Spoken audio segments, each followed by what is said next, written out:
संसार के इतिहास में वह सबसे अद्भुत घटना हुई जब यीशु मसीह 3 दिनों तक मृतक रहने के बाद कब्र से बाहर निकल आए। जब उसके शिष्यों ने उसे देखा तो अपनी आंखों पर विश्वास नहीं किया।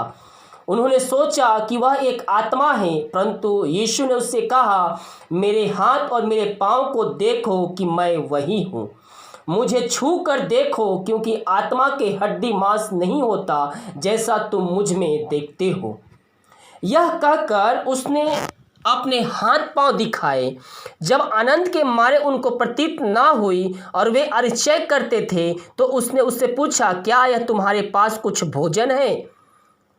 उन्होंने उसे भुनी हुई मछली का टुकड़ा दिया। उसने लेकर उसने सामने खाया। अंत में उन्हें विश्वास हो गया कि वह सचमुच फिर से जीवित हो गया है।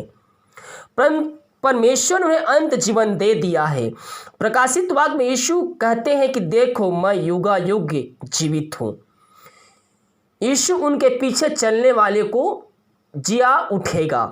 यीशु ने अपने शिष्यों को सिखाया कि वे मृतकों में से जी उठा लिए जाएंगे।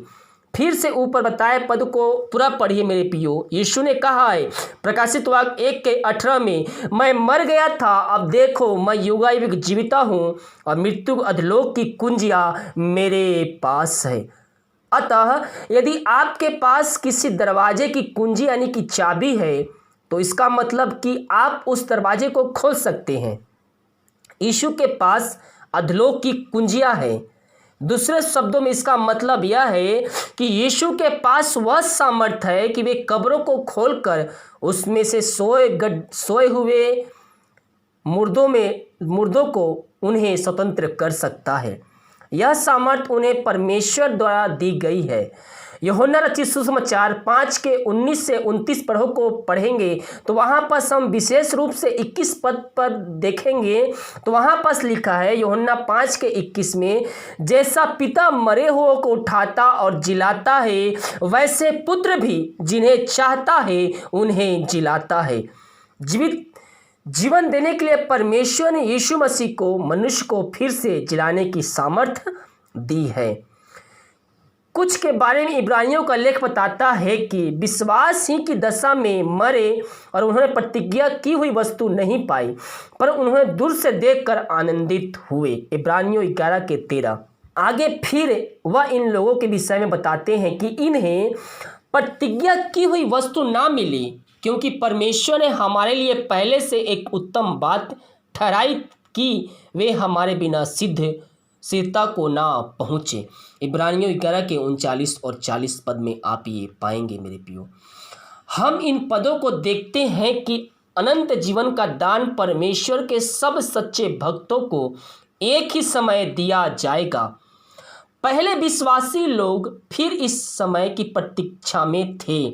जब पहले विश्वासी में से किसी की मृत्यु होती थी तो वे कहते थे कि वे सो गया, क्योंकि जिस तरह नींद के बाद मनुष्य जाग उठ जाते हैं, उसी तरह शिष्य भी मृतकों में से जिंदा कर दिए जाएंगे। पहला कुरिन्थियों के 15 अध्याय में जिससे आप पढ़ चुके हैं कि पौलुस ऐसे 500 विश्वासियों के विषय में बताते हैं कि जिन्होंने यीशु को उनके पुनरुत्थान के पश्चात देखा था। उसमें से कुछ के बारे में कहता है कुछ तो सो गए। पुनरुत्थान कब होगा? इस बात को लगभग 2020 वर्ष बीत गए। जब प्रभु यीशु मसीह का पुनरुत्थान हुआ, जो लोग विश्वास में मरे गए थे उनको यीशु कब जिलाएगा? प्रेरित पौलुस इस प्रश्न का उत्तर हमें देते हैं। पहला कुरिन्थियों के 15 अध्याय में यह कहता है कि आदम सब मरते हैं, वैसे ही मसीह सब जिलाए जाएंगे, परंतु हर एक अपनी अपनी बारी से पहला फल मसीह, फिर मसीह के आने पर उसके लोग। पहला कुरिन्थियों 15:22 और 23 पद।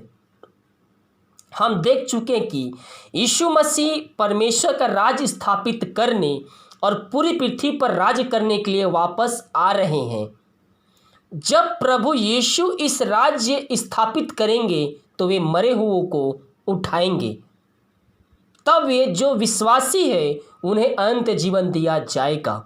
और यीशु के साथ पृथ्वी पर राज करने में सहायता करने के विशेष अधिकार का आनंद उठाएंगे। जैसे हम प्रकाशित वाक्य 5 के 9 और 10 में पढ़ते तो वहाँ पर लिखा है, यहाँ हम उन दिनों गाए जाने वाले एक गीत के शब्द को पढ़ते हैं।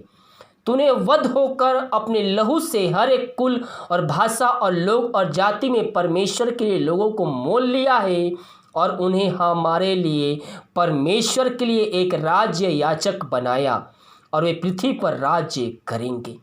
हालेलुया। मेरे प्रियो, प्रभु यीशु मसीह जल्द ही आने वाला है। उस दिन के लिए अपने आप को तैयार करें कि वो जब आए तो हम बादलों पर जीवित हैं जो उठा लिए जाए। हालेलुया।